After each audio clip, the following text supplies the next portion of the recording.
Thank you so much for coming to our session on the hidden truths of digital twin for packaging, automation, and optimization. My name is Lisa Pierce. I'm the executive editor of Packaging Digest, and I have the pleasure of interviewing Rob States, who is the partner for Stress Engineering Services and certified packaging professional, plastics engineer, and overall expert here on computer simulation and digital twin. So, Rob, before we get into our first question, please give us just a little bit of background on yourself and Stress Engineering so the audience knows. Well, thanks for having me here today, Lisa. My name is Rob, one of the partners at Stress, and my background is in plastics engineering. Started out in corporate packaging at Procter & Gamble, been in packaging for 25 years. Did a stint at Newell Rubbermaid, or Newell at this point, where spent a lot of time in material development and process development, so spent a lot of time on the floor, and I start year 20 at Stress next week, and really doing a lot of work around consulting, where we support clients in new product development, failure remediation, sustaining engineering kind of problems. So you get to see lots and lots of different things, working with a lot of different corporations out there. So that's going to drive the basis behind the conversation here this morning. Wonderful. 20 years. Congratulations at Stress. That actually speaks very highly for the company as well. So before we get into the hidden secrets of digital twin, let's talk about the definition. What is digital twin? Yeah, in the broadest sense, if you talk to 20 people, you get 25 definitions. But in the broadest sense, it's a digital representation of a item or process that can be executed in a lot of different kind of ways. Okay, and I know at Stress Engineering Services, you guys do a lot of work with optimizing packages, but today our conversation is going to center around packaging production, packaging lines. Unless the folks in the audience have questions about optimization of packages, packaging design themselves, we can go into that a little bit later if we have time. Okay, so thank you for that. Rob, I have been covering the packaging industry for more than 40 years, and I remember way back when I started that there was computer simulation for optimizing a packaging line. How is digital twin different from the simulation services that you've been, companies like yourself have been offering for decades already? Yeah, so go through the history a little bit. So Stress Engineering started doing simulation and packaging in the late 80s, so it's been around for a long time. Mm-hmm. And a lot of the times, the vast majority of projects, thousands and thousands of projects, we do these simulations to figure out a problem, whether it was a sealing problem or a capping problem or a labeling problem, whatever it had to be. And most of those projects end up sitting on hard drives once the product launched and collecting dust. But that's been going on forever. All right, so we're in our fourth decade of doing those things. What you're seeing is more acceptance in the industry to do more of this with the need to move faster. And so it was niche players that saw the value in this work early on. But you're going to see, in the near future, it's going to be expectation that you have this. And if I look in the med device space and the pharma space, they're writing rules around how to do this. Why are we going to have this expectation to have it? I think it's largely driven by the fact that they need to move faster, and it's more reliable and it's more predictable in terms of schedules and cost. And in addition to that, we'll touch upon sustainability, which is going to throw a wrench in the system in terms of how people are going to manufacture in the future, and I can talk about that. Okay. And the difference, though, between simulation and digital twin? None. None. It's okay. a subset, right? And so it's whether it's kinematic based or physics based. If you're looking at the nonlinearity of materials, not to get too technical, but the reality of it is that's what it is. Okay. And to me, that was the hidden secret that I wanted to expose. We're going to cover some other secrets, maybe, as we go along, but thank you so much for that, Rob. So we have a lot of buzzwords these days when you're talking about optimizing packaging production. Artificial intelligence or machine learning, we know, are helping to improve the packaging line design and the optimization of that. How are they being used today to do that? And maybe at this point too, we can talk a little bit about how they might be used in the future, or you want to hold that for a little bit later? Yeah, absolutely. We could touch on that. So first, I think it's important to differentiate between machine learning and artificial intelligence. Those two terminologies are not interchangeable. They are two distinct things.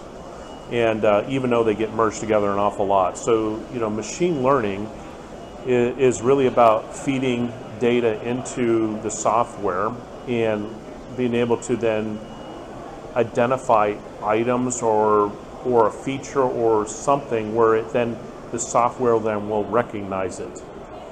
And so you have to train it. And it's based on the training set.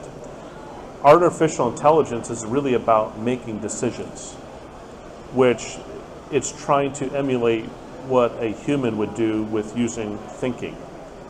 And there's a difference there. And machine learning is way more prevalent than AI. I had an opportunity to go to ATS.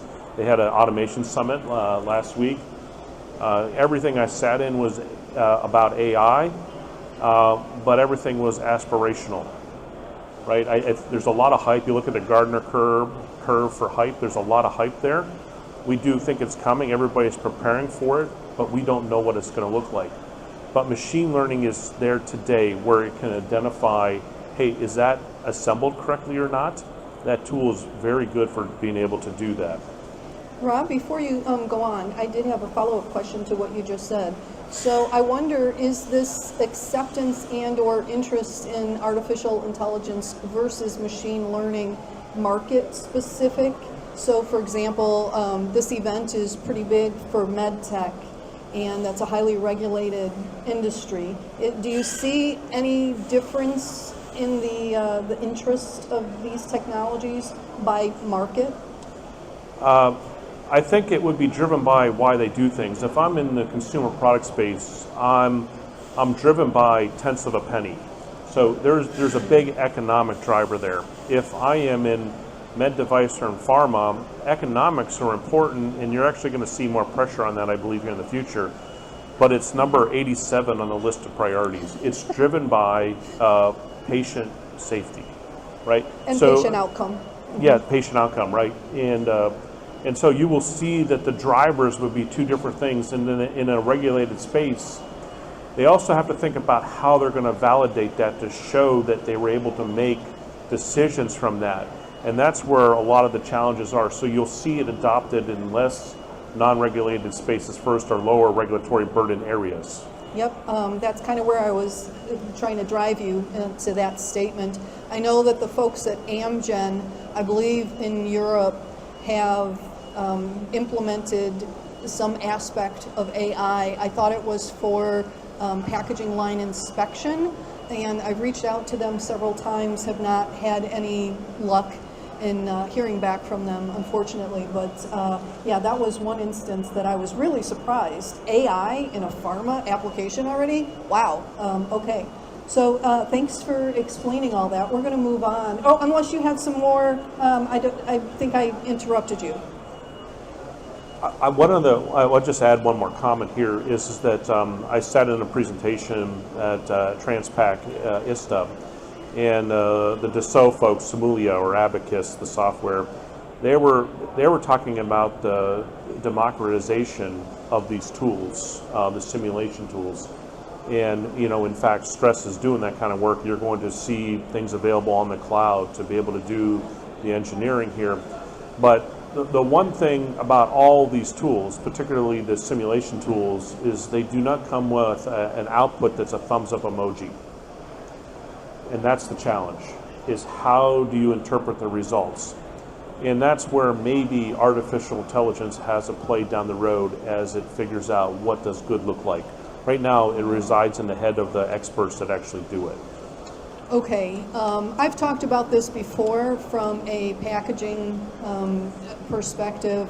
I believe in AI, but I believe in the AI that stands for actual intelligence, which is people. I still think that the strength is in the people, whether it's in the people who are programming the AI, which usually are more computer engineers, techs, than they are packaging engineers. And so I think that might be where there's a little disconnect too. What do you think? That's pretty universal almost everywhere. The domain expertise is missing. We have, and I could just tell you from our perspective of, we get to work, we have the benefit of serving many industries at Stress, and so we have folks like SAS approach us because of domain expertise, AWS because of domain expertise, ATS because of domain expertise, and that's exactly the reason why, because they don't know how to interpret the results. Mm-hmm. So if anybody is looking for a future career where you might have a little bit of job security, that might be someplace to look.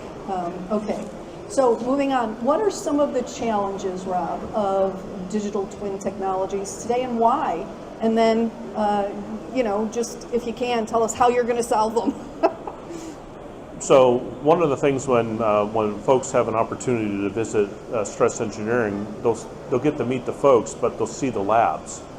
And so particularly in packaging with the polymer materials, the material properties on a data sheet are marketing literature. And so if you want to be able to do a digital twin and look at how something will seal or how it will pass a drop test based on how it's molded, that data is not available. And as soon as I change the colorant, as soon as I change maybe the sterilization, as soon as I change something, that data is no longer relevant.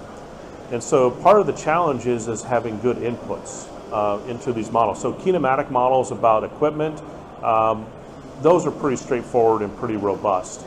But in terms of what it means for the product or the package, they don't know. And that's why I will be employed the rest of my life just simply dealing with those problems if I wanted to do that.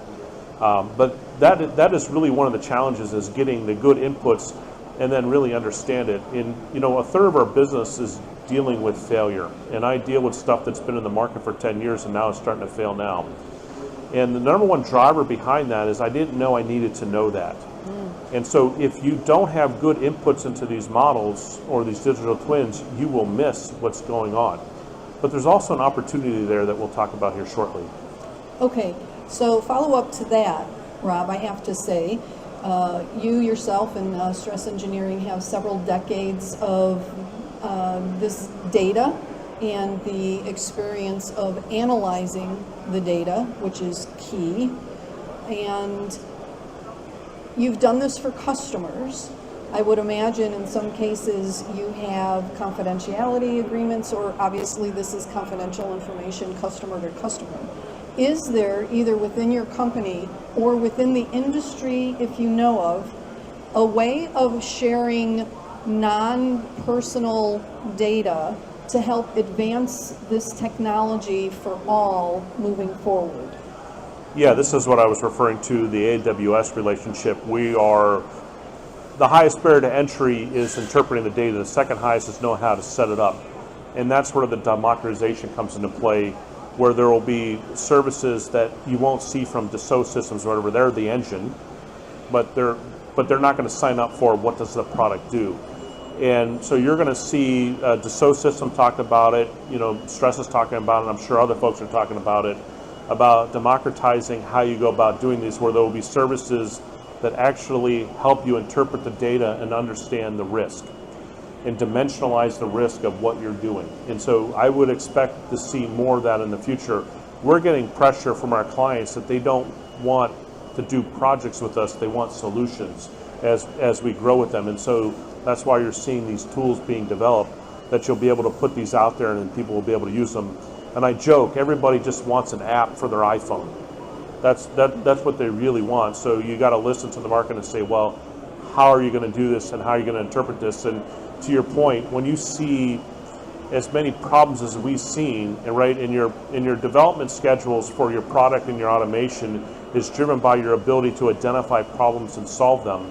Well, when you have folks that have seen a lot of these and they're checking for those things there, they can provide you insights to help stay on schedule with your projects. Rob, is it difficult to find new people that have those skills? The only way we know how to do it is reps. Okay. You have to see things over and over and over again. You can find, I hate saying this out loud, but smart people are a commodity. We see resumes every day of very smart people, and that's a good basis. So that's good news. But it's really the reps of seeing the problem that is key, because you only model what you know to model. And so if you don't know where the landmines are or know how to go be sufficiently paranoid to go look for more, you won't find them.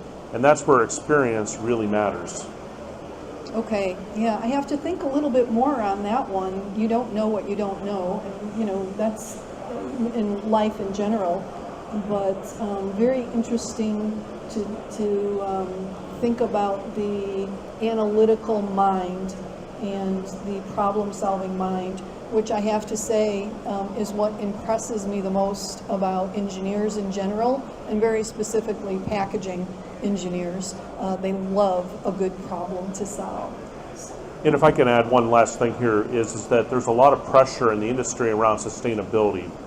And so that means a pathway to sustainability is maybe a more variable resin that may be, on the plastic side, that may be a recycled resin that creates a lot of variability. And a lot of our clients, they have very extensive qualification processes from the converting to the assembly.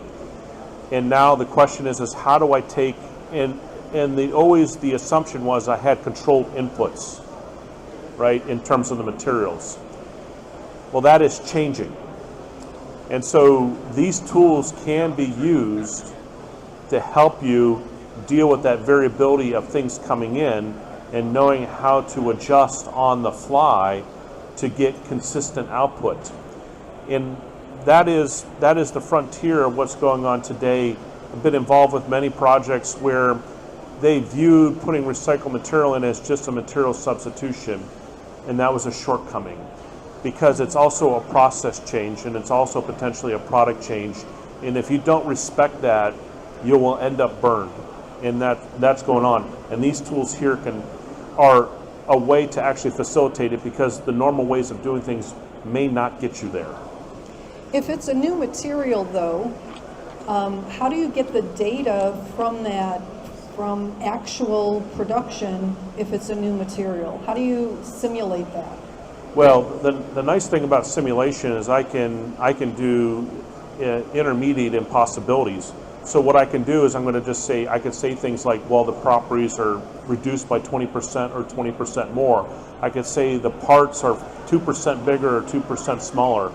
I can do those and do a sensitivity analysis in the digital twin and look at what are the big knobs and small knobs that control what's important in the design and on the automation. And then you can have an awareness to then say to the right, folks in the organization saying, hey, please be aware that this is going to be more sensitive now. What can we do about this today? As opposed to it being a happening that it eventually happens and then they have to shut down the line and they don't know what to do. And so that's what's really nice about these tools, is that I don't have to go find that variable resin. I could just go start testing it and developing specifications around that, quality systems around that, where I'm looking for this and this and this. And you're obviously inviting the experts in to understand what that range can be, right? But then I can start testing these extremes. And we see one project a quarter or so of a product that's been in the market for 10 years. And they'll claim that they haven't changed anything, but all of a sudden their quality issues go off the charts. And you look at them, and honest to God, they think nothing's changed. And in their world, it hasn't. But what they didn't understand is how much the variability could implement, if everything's on the low side today, what's going to happen? They often didn't catch that. That's where the digital twin is very powerful to make you more aware. Remember, the number one driver of a failure is I didn't need to know that, right? And they weren't aware. And then in a lot of our clients' organizations, in terms of career development, people move around a lot, so the tribal knowledge moves with that individual and it's not institutionalized. And that's where these digital tools, particularly on the lines, could go a long way, because now it's institutionalized. That engineering knowledge is now institutionalized in the systems in a way that it had not been done before. Okay, and I can see that being very powerful for the organizations. Before we move off on this, I do want to ask, though, is one of the challenges around data security and the learning that comes from that data within an organization? Is that a challenge these days? I would say they don't want to know, because and I say that tongue in cheek, and because they might find out that their specifications are overly loose or overly tight, and they want to be very careful about that. In terms of data security, I don't get into that too much from an IT standpoint, but I do know if you want to successfully implement this goes beyond the operations group and the R&D group. There's a strong component of the IT group, which is not the help desk people. It's not. They're all within those organizations. They're spending a lot of money around that, and they obviously need to be involved. And I would just say I just respect what they do, but I'm ignorant to what extent they have to do things. Okay. Sometimes I think they like that everybody is a little bit ignorant so that we don't ask them for too much sometimes. Anyway.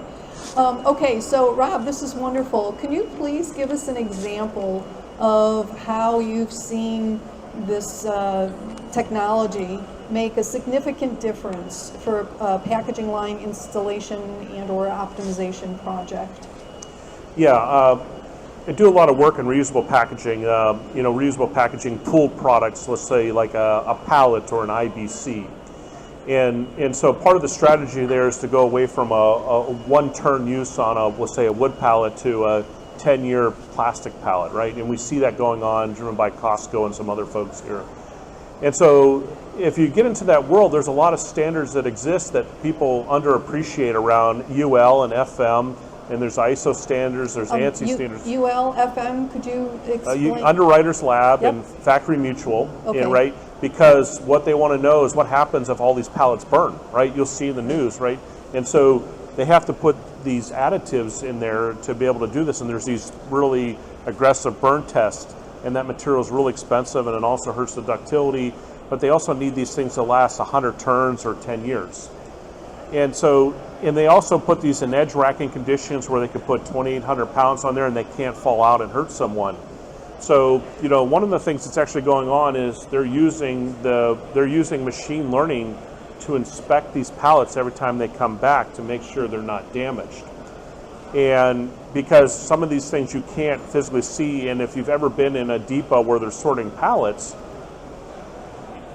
these are not engineers sorting them, and they're having a hard time with labor and things like this. So these kind of tools not only give you consistent output, but they also, are faster, but also gives them tools to be able to decide which one of their customers, is it going from CPG company one to retailer company one? Oh, look at this combination. They're always damaged when they come back. What are we going to do with this?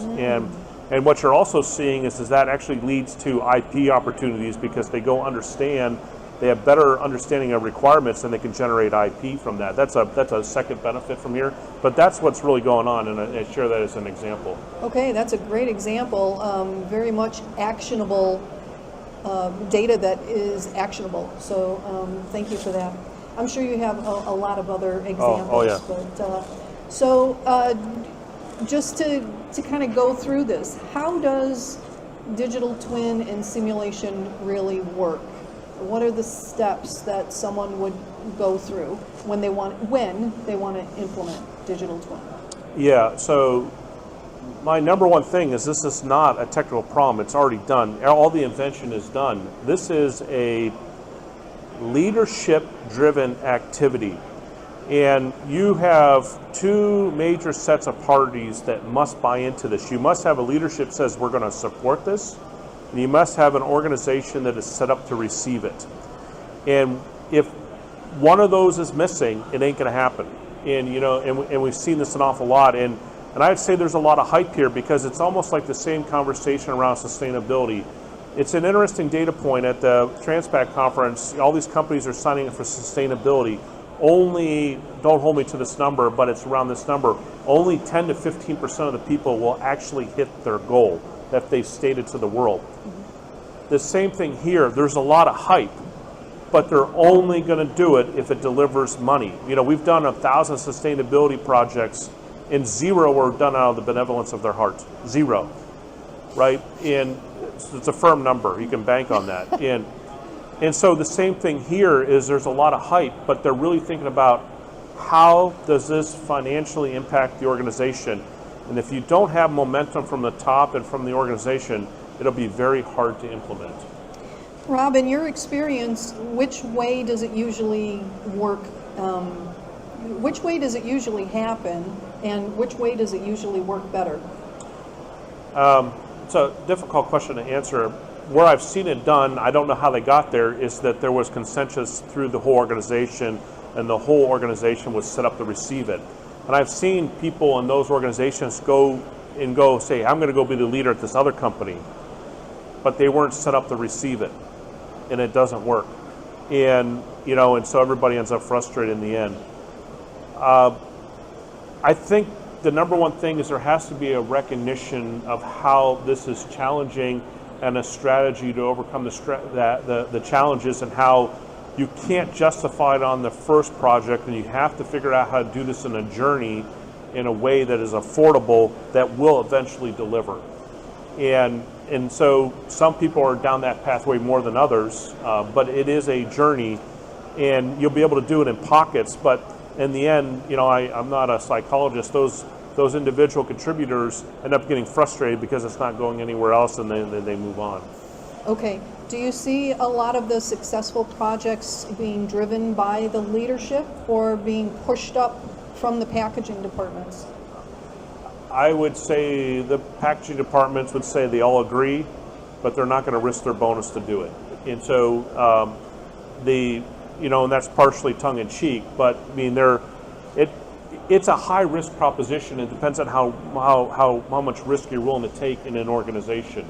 And so you really need to have it at the top, and you need to push this down, and you need to be able to show them the journey and the value, because they got so many things on their plate.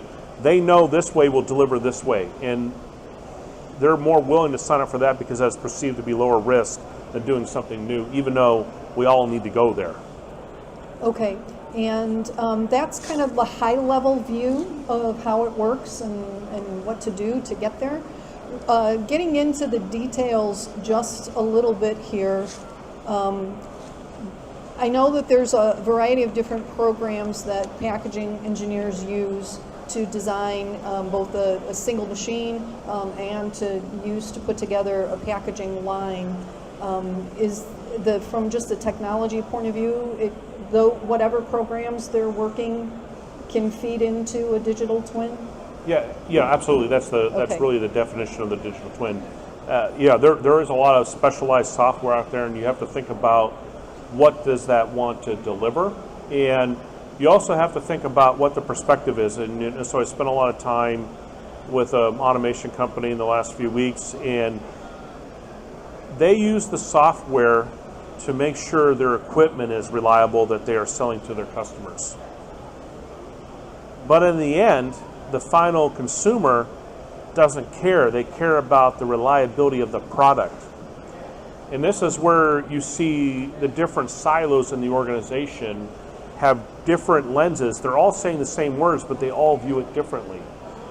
And you need to tie that together. And so all their tools are also setting up accordingly the same way, as you're referring to the tools here, the software. Mm-hmm. And someone needs to tie this all together, and I would say that that's a rare happening.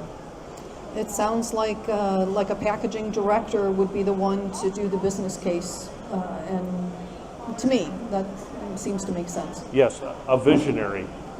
Okay, all right. So now we get into what I think is the fun part, is thinking about the future. So, Rob, let me pick your brain on this and ask what's next and why. So I've got to work with a couple lobbyists in my life. I'm not proud of it, but I got to work with them, and they said words to me: when you're talking about the future, you're never lying.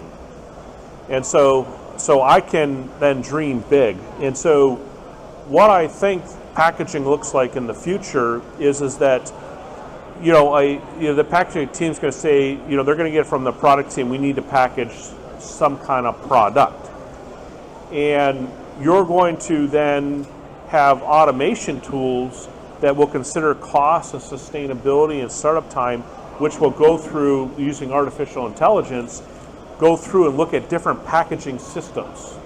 And they'll give you a costing score and a sustainability score and all sorts of things here. And it'll automatically automate and optimize that based on known machine learning patterns. And that will then drive down. This is very futuristic. It can be done, no invention required. It just has to be the mindset to automate these things here. And some of this stuff is being automated today to go through those thought processes, where you can then go through and actually virtually validate IQ, OQ, PQ on the line electronically, digitally, and actually drive that through as part of your package. And then once it's launched, if a change occurs, you can check all your changes digitally before you go do a line trial on the line and know it's going to work out. And as I go through this process here, there's no invention required, and people do this in a very manual way, and you're highly dependent on the individuals on the team to be able to do this in the experience level. And this is sort of going to take away some of those requirements here and actually speed up development. That is a big dream. And I have to just ask, you used very specifically the word validate, which means different things to people who are in different markets. So validate just means to prove in most cases, unless you're in a regulated industry like pharma and medtech, which validated really does mean compliant with the regulations. So do you see that? Do you see the agencies accepting, trusting digital technology as true validation for a process, a packaging process? A great question. They're spearheading the groups that are doing it, and they're encouraging it. So, and this is, and if I hold up an unrelated packaging example, but I'll talk about cardiovascular kind of products and orthopedics. You can't prototype those and see if they work. The digital way is the way to go. The same with what's done in other regulated spaces like oil and gas and aerospace.